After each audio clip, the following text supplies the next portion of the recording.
Mardi 8 septembre 2020, vous êtes bien sur Chérif la télévision. Merci de nous être fidèles et bienvenue dans ce tour d'horizon de l'actualité nationale et internationale. Au sommaire, un seul titre dans ce journal. Les Maliens se prononcent sur l'ultimatum lancé au CNSP par la CEDEAO qui demande à la junte un président civil d'ici le 15 septembre. Les sanctions économiques sont également maintenues contre le Mali.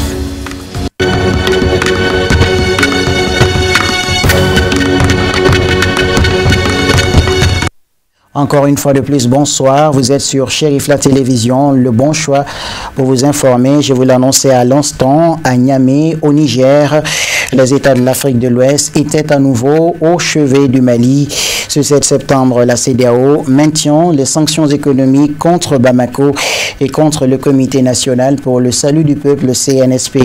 Les militaires qui ont pris le pouvoir après avoir renversé le président Ibrahim Boubacar Keïta. La conférence présidée par le chef de l'État nigérien Mamadou Issoufou s'est terminée en fin de journée. La CEDEAO demande à la junte un président civil au Mali d'ici le 15 septembre. Suivons cet élément de Marietou Diallo.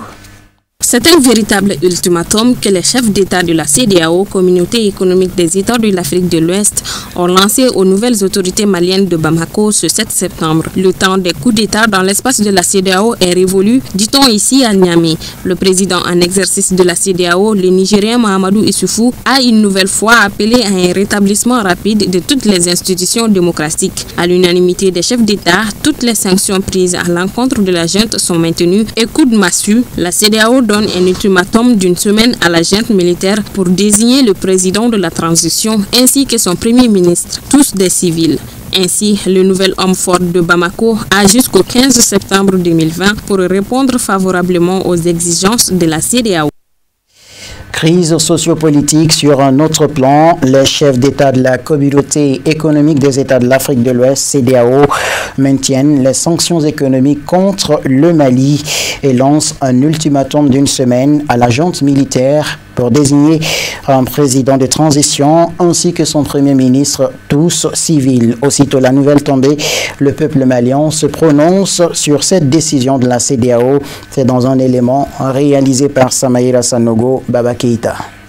C'est un véritable ultimatum que les chefs de l'État de la Communauté économique des États de l'Afrique de l'Ouest ont lancé aux nouvelles autorités maliennes. À l'unanimité, toutes les sanctions sont maintenues et la CEDEAO donne une semaine à la junte militaire pour désigner le président de la transition, ainsi que son premier ministre, qui doivent être tous des civils. Les sanctions maintenues par la CEDEAO ne rendent pas justice au peuple malien. Et ne rend pas justice à la communauté de la CEDEAO.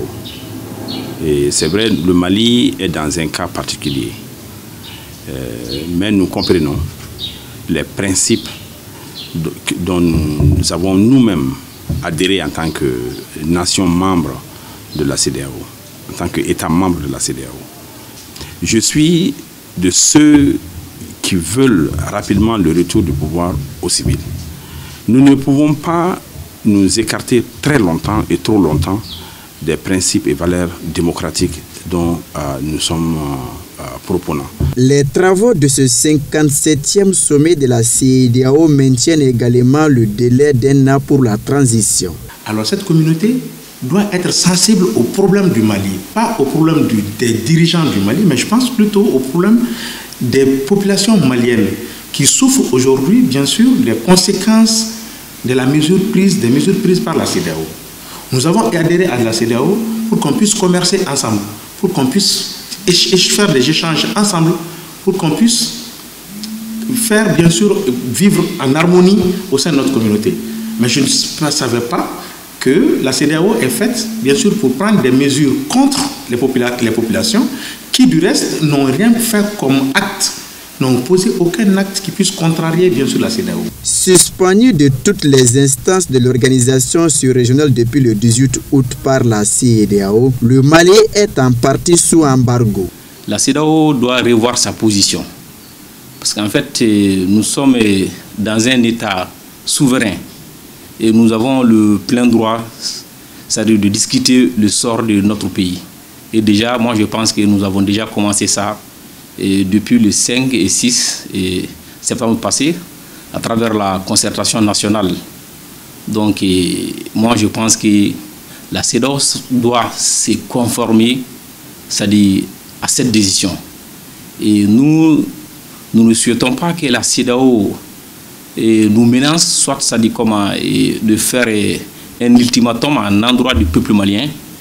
Je souhaiterais, c'est-à-dire qu'on aille toujours dans le sens des discussions. Le Mali fait actuellement l'objet de multiples sanctions de la part de la CEDEAO, conformément à la charte de l'organisation, afin de demander à la junte de regagner les casernes. Moi, je pense que le pouvoir n'appartient pas aux mains des militaires. Les militaires n'ont pas vocation de diriger un peuple, une nation démocratique. Et donc, depuis le 18 jusqu'à aujourd'hui, les militaires sont en train de tâtonner et ils prennent du temps.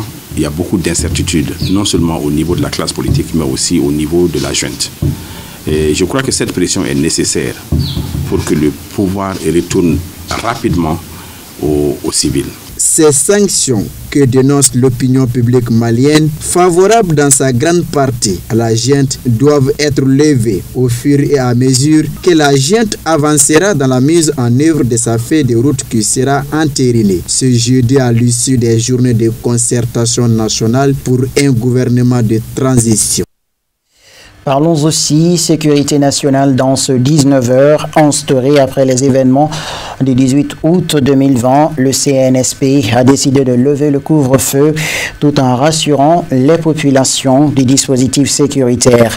Mais les agressions et autres braquages continuent par endroits dans la capitale. Quelle politique pour la sécurisation des personnes et de leurs biens? Élément de réponse dans ce dossier réalisé par Marie-Tou Diallo, nous connaissons. Le Comité national pour le salut du peuple, dans son communiqué numéro 9, a informé l'opinion nationale de la levée du couvre-feu sur toute l'étendue du territoire national. Instauré après le coup de force subi par le régime Ibeka, ce couvre-feu aura permis au CNSP de contrôler le pays et de sécuriser la population. Au moment où ils ont décidé de faire un couvre-feu, c'était le moment idéal parce qu'il y a des personnes mal intentionnées qui profitaient de la situation pour aller faire du mal aux gens, pour aller piller et voler les gens. La levée, c'est bien. Ça permet aux gens de vaguer à leurs occupations parce qu'il y a des gens qui vivent de ça. Il y a des gens qui ne travaillent que la nuit. Quand c'est levé, vraiment, ça permettra aux gens vraiment de vaquer à leurs occupations, surtout les journalistes. Et donc, il y a des bouchers aussi qui vont au travail. Et il y a plein de personnes qui vont au travail la nuit. Donc maintenant, quand c'est levé, on dit à l'autorité compétente aussi vraiment de s'impliquer. Quand c'est levé, il faut souvent faire des patrouilles, parce qu'il y a des malfrats qui sont là, qui sont en train de se profiter des occasions pour pouvoir faire des conneries. Il faut que la population collabore avec la police, la gendarmerie, tout. Donc maintenant, quand ils voient quelqu'un de suspect, donc il faut déclarer. Parce que ces gens-là, ils ne peuvent pas tout faire. Donc c'est à nous vraiment de les aider. Donc quand on voit quelque chose qui n'est pas bon, automatiquement il faut signaler. Ça a été instauré en guise d'une situation. Si la même autorité estime qu'il y a lieu de lever le couvre-feu, donc ça ne peut que nous réjouir. Donc un couvre-feu, c'est toujours une restriction. Donc si on arrive à la situation normale, c'est ce que nous souhaitons. On a vu que lors de la période du couvre-feu, il y a eu beaucoup d'interpellations. Ça témoigne une fois de plus le problème de civisme. Quand on parle de couvre-feu, le but, c'est peut-être de sécuriser par rapport à une situation donnée où on veut faciliter, donner plus de pouvoir aux forces de l'ordre, que ce soit civil ou militaire, de mieux sécuriser la ville. Donc il va de l'intérêt pour la population. Donc on n'a même pas besoin de faire d'autres griefs à la population pour les inciter à respecter les consignes. Donc moi je pense que ça c'est le premier problème. L'autre aspect également, ça c'est du côté des forces de l'ordre aussi. Il y a des gens qui abusent également. Ils vont souvent trouver des gens devant leur porte, on les appréhende. et on les oblige à faire des paiements. Donc moi, je trouve ça anormal. Les acteurs culturels réunis en association ont concerté le CNSP concernant la levée de ce couvre-feu, car le secteur connaît une paralysie depuis un certain temps. Pour eux, l'ère d'alliance a abouti, d'où cette décision du CNSP. Nous sommes partis là-bas. Nous avons fait notre part, notre inquiétude pour le couvre-feu. Et vous savez très bien, depuis le début de la pandémie, le secteur est frappé. Donc après, il y a eu des crises sociopolitiques, politico-maliennes, qui a encore frappé le secteur. Nous nous sommes sentis un peu fragiles vis-à-vis de tout ce qui est problème au niveau, bien sûr, d'un pays. À chaque fois qu'il y a un problème, c'est le secteur culturel qui est frappé. Donc nous sommes allés les rencontrer. L'échange fut être bénéfique parce que déjà le résultat y est. En matière de sécurité, chacun donne ses idées, mais les spécialistes, c'est eux. S'ils ont levé le couvre-feu, c'est qu'ils ont pris les mesures. Et aussi pour cette sécurité, je pense bien sûr qu'ils ne pourront pas faire la sécurité sans la complicité de la population. C'est la population qui doit être bien sûr leur interlocuteur afin de leur donner les informations. Par ailleurs, le CNSP rassure les populations que les dispositions sécuritaires habituelles seront renforcées sur l'ensemble du territoire national. Également, le CNSP compte sur l'esprit civique de chaque Malien et Malienne. L'actualité nationale sur un autre plan, ce mardi 8 septembre, s'est produit un grave accident sur la route nationale R127 qui relie Bamako à Koulikoro. 2 camions bennes et un véhicule 4x4 sont à l'origine du drame. Informé de la situation, le chef de la voie publique du commissariat de Moribabougou et ses hommes, accompagnés des soldats du feu, se sont rendus sur les lieux. Des blessés graves et des véhicules complètement endommagés. C'est le triste constat à l'issue de cet accident. Vigilance, civisme et respect du code de la circulation doivent être de mise, affirme le commandant de police Modi Bosso. Il est au micro de Samaïra Sanogo Baba Keïta. J'ai été saisi téléphoniquement aux environs de 10h30 par une personne non identifiée par rapport à ce cas d'accident dont 3 véhicules sont impliqués. Donc aussitôt j'ai dédié mes éléments, plus moi-même, pour venir faire le constat. Comme vous-même vous le constatez, il y a 2 camions bennes plus un véhicule 4x4. Dégâts matériels avec blessés graves. Le chauffeur est coincé dans le véhicule, comme vous-même vous le voyez. Donc on est en train de voir pour trouver la formule pour que le chauffeur puisse être sauvé. Donc je suis là par rapport à ça. Bon, moi je pense que ce n'est pas la première fois. J'ai dit que l'accident là, la plupart des cas c'est dû à l'ingénierie totale des conducteurs, des chauffeurs. Il y a l'excès de vitesse et non-respect aux règles de la circulation routière. Parce que j'ai toujours signalé, il n'y a jamais un cas d'accident sans infraction. Donc je demande aux chauffeurs, à tous les usagers de respecter les règles de la circulation routière pour éviter des cas comme ça. Bon, pour le moment, nous on ne peut pas confirmer. Seul le médecin est habilité à confirmer la mort d'un usager avec blessé grave. Mais pour le moment, nous on ne peut pas confirmer. Seul le médecin légiste peut confirmer le décès d'un usager, c'est tout. Page environnement. Dans ce journal, le coup d'envoi de l'édition 2020 de la campagne de reboisement local a été donné samedi 5 septembre par le préfet du cercle de Banaba en présence de plusieurs personnalités dont le parent Mamadou Mfa Simpara. Cette campagne vise à reboiser les abords de la route de Banaba jusqu'au village de Galo afin de contribuer efficacement au bien-être de la population. Suivant ce commentaire. Les autorités locales se sont réjouies de cet appui de Mamadou Mfa Simpara qui contribuera sans nul doute à la lutte contre la désertification locale. La cérémonie qui nous réunit ici, en ce jour de samedi 5 septembre 2020, s'inscrit dans le cadre du lancement de la campagne locale de reboisement 2020, dont la phase nationale a eu lieu, vous vous souvenez, le 28 juillet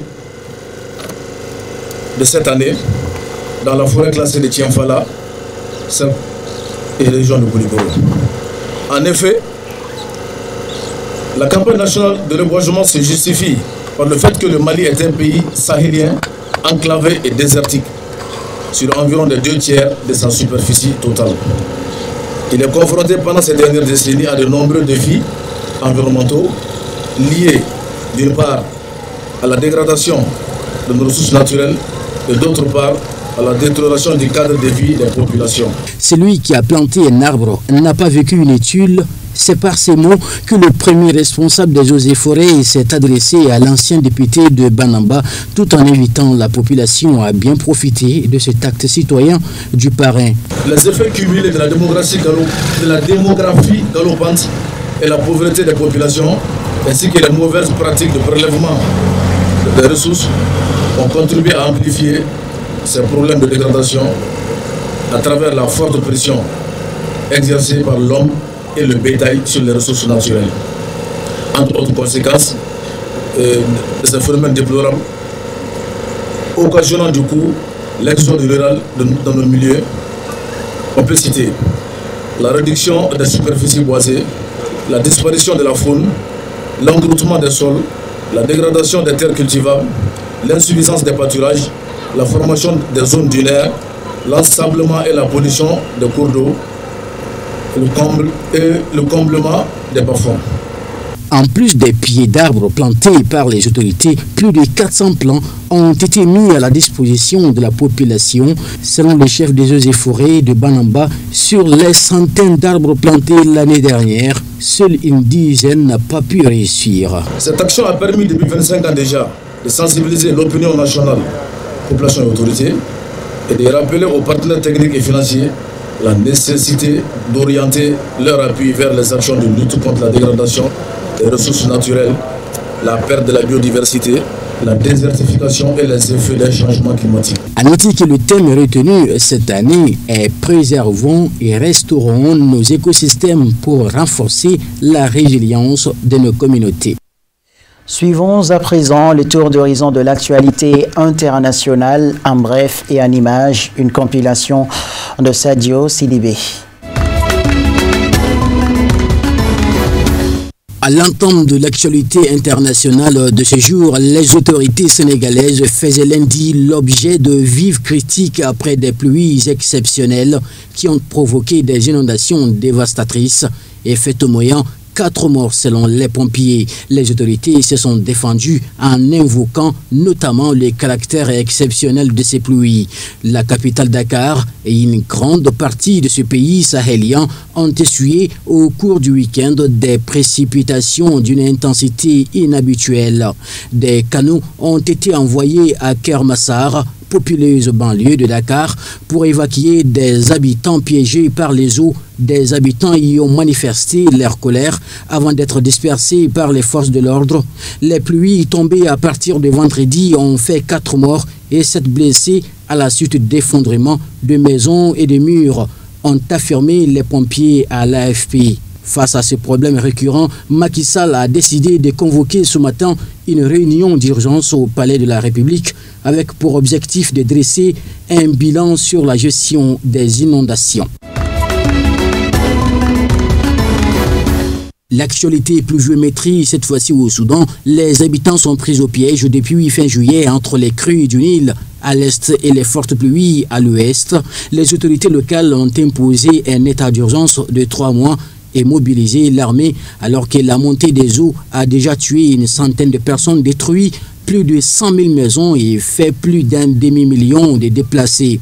Pour les personnes déplacées, certaines peuvent aller chez des amis ou leurs familles, mais la plupart se retrouvent dans des camps ou des tentes ou encore dans des bâtiments publics comme les écoles, mais celles-ci doivent ouvrir dans les prochaines semaines. Avec la montée des eaux, il y a aussi le problème des maladies comme la malaria et surtout les choléra ou encore les serpents et les scorpions qui sont obligés de sortir et vont mordre beaucoup plus de gens. Et avec la situation, les soins ne sont pas toujours donnés à temps. Ce sont toutes ces choses que nous devons gérer dans l'immédiat sans oublier de gérer l'après, car c'est tout aussi important. L'actualité politique, nous partons tout de suite pour le Nigeria où le président Muhammadu Buhari appelle les présidents d'Afrique de l'Ouest à respecter la limite constitutionnelle de leur mandat. Il est important qu'en tant que dirigeants de nos différents États membres de la CEDEAO, nous respections les dispositions constitutionnelles de nos pays, notamment en ce qui concerne la limitation des mandats. C'est un domaine qui génère des crises et des tensions politiques dans notre sous-région, a-t-il déclaré. Cette déclaration fait suite à la décision du président ivoirien Alassane Ouattara et du président guinéen Alpha Condé de se présenter pour un troisième mandat dans leurs pays respectifs. Politique toujours, les élections régionales au Cameroun sont prévues par la Constitution de 1996, mais n'ont jamais eu lieu. Elles sont désormais annoncées pour le 6 décembre 2020, selon la décision du président Paul Biya. Il s'agira d'un scrutin direct lors duquel des collèges électoraux choisiront 90 conseillers régionaux au pouvoir limité, dont 20 représentants des chefferies traditionnelles. Parmi les opposants, le mouvement pour la renaissance du Cameroun, MRC, de Maurice Kantou et le Front social-démocrate, SDF, ont déjà dit qu'ils boycotteraient, au contraire du mouvement de Cabral Libye. Le gouvernement, par la voix de son ministre de l'administration territoriale, dit vouloir accélérer le processus de décentralisation et menace contre toute tentative de trouble à l'ordre public. L'actualité judiciaire en Algérie, le mardi 8 septembre, la justice algérienne tiendra le procès en appel de Khaled Darareni. La mobilisation continue pour la libération du journaliste et surtout défendre la liberté de la presse. Un rassemblement a lieu chaque lundi à Alger devant la maison de la presse en présence de nombreux activistes et journalistes. Et ce que les avocats de Khaled Darareni voient comme un acharnement judiciaire débute le 7 mars 2020. Ces jours-là, le journaliste de 40 ans couvre une nouvelle manifestation du Irak. Comme toutes les semaines depuis plus d'un an, sur place, il est arrêté, placé en garde à vue. Le 10 août, le journaliste Khaled Darareni était reconnu coupable en première instance pour le tribunal de Sidi Mamé à Alger d'incitation à attroupement non armé et d'atteinte à l'unité nationale. Il écope de 3 années de prison ferme et de 50 000 dinars d'amende, environ 330 €.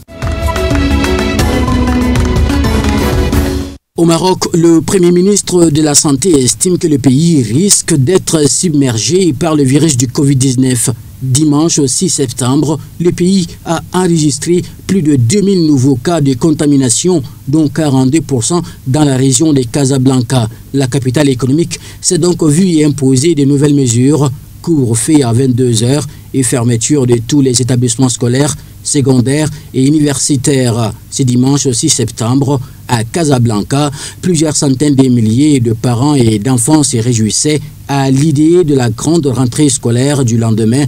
Après 5 mois sans école, les nouveaux habits de rentrée étaient fin prêts. Certains enfants se sont même endormis au lit avec leur cartable en guise de doudou.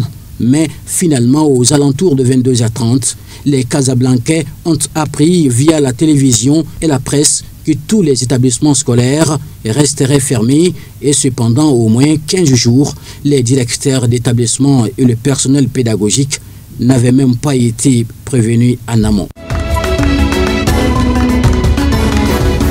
Pour boucler ce tour d'horizon de l'actualité internationale, assassinat de Jamal Khashoggi, 8 peines de prison prononcées, les 5 peines capitales annulées. Un tribunal saoudien a annulé lundi dans un verdict final les 5 peines capitales prononcées pour le meurtre du journaliste critique du pouvoir Jamal Khashoggi, condamnant 8 accusés à des peines allant de 7 à 20 ans de prison. Selon l'agence officielle SPA, la justice saoudienne a condamné lundi 7 septembre à des peines allant de 7 à 20 ans de prison 8 accusés jugés pour leur implication dans la mort du journaliste Jamal Khashoggi, assassiné en octobre 2018 dans les locaux du consulat d'Arabie Saoudite à Istanbul, en Turquie, rapporte la chaîne de télévision Al Arabiya. 5 accusés ont été condamnés à des peines de 20 ans de prison. Un autre s'est vu infliger 10 ans de réclusion. Les 2 derniers ont écopé d'une peine de 7 ans précise la chaîne de télévision publique El Kabaria. Les condamnés n'ont pas été identifiés.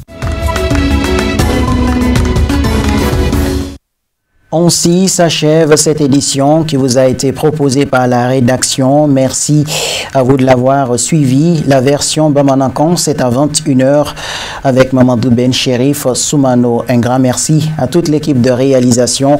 Chérif la télévision, vous servir encore et toujours. Chérif la télévision, vous servir mieux. Bonsoir et à très bientôt, Inch'Allah.